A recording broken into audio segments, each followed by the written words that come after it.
അങ്ങനെ നമ്മൾ മലപ്പുറം പോയി വന്നതിൻ്റെ പിറ്റേന്നില്ല അന്നത്തെ ദിവസം രാത്രി തന്നെ നമ്മൾ മൈസൂരൊക്കെ വേണ്ടിയിട്ടുണ്ടായിരുന്നു. അപ്പോൾ ഞാൻ ആ വീഡിയോയിൽ പറഞ്ഞിട്ടുണ്ടായി ഫാമിലിയോടെ പുറത്തേക്ക് പോകുന്നുണ്ടെന്നുള്ള കാര്യം. അപ്പോൾ മൈസൂരിലാണ് പോകുന്നത്.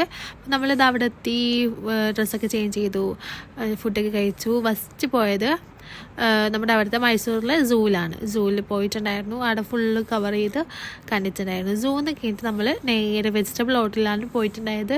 അപ്പോൾ അവിടെ നിന്ന് ഫുഡൊക്കെ കഴിച്ചു. ഫുഡ് കഴിച്ചതിന് ശേഷം നേരെ പാലസിലേക്കാണ് പോയിട്ടുണ്ടായത്. അപ്പോൾ പാലസൊക്കെ ഒന്ന് ചുറ്റി കണ്ടതിന് ശേഷം പിന്നെ നമ്മൾ ഗാർഡനിലേക്കാണ് പോകുന്നത്. ഗാർഡനല്ല, വൃന്ദാവനം. അപ്പോൾ അവിടെ ലൈറ്റ് ഷോ ഉണ്ട്. അപ്പോൾ അത് കാണാൻ വേണ്ടിയിട്ടാണ് പോകുന്നുണ്ടായത്. പിന്നെ അവിടുന്ന് ഇങ്ങനെ പോകുന്ന വഴിക്ക് കുറേ ചന്തകളും കാര്യങ്ങളൊക്കെ ഉണ്ടായിരുന്നു. അപ്പോൾ അതൊക്കെ കണ്ടു. പിന്നെ അവിടുന്ന് മാങ്ങയും അങ്ങനത്തെ കുറച്ച് ചില്ലറ സാധനങ്ങളൊക്കെ കഴിച്ചിട്ടുണ്ടായിരുന്നു കേട്ടോ. പിന്നെ ഇതാ ലൈറ്റ് ഷോ ആണിത്. അപ്പോൾ ലൈറ്റ് ഷോ ഒക്കെ ഫുള്ള് കണ്ടിട്ടുണ്ടായിരുന്നു. അപ്പോൾ അത്രയുള്ള ഇന്നത്തെ വീഡിയോ എന്ന് പറയുന്നത്.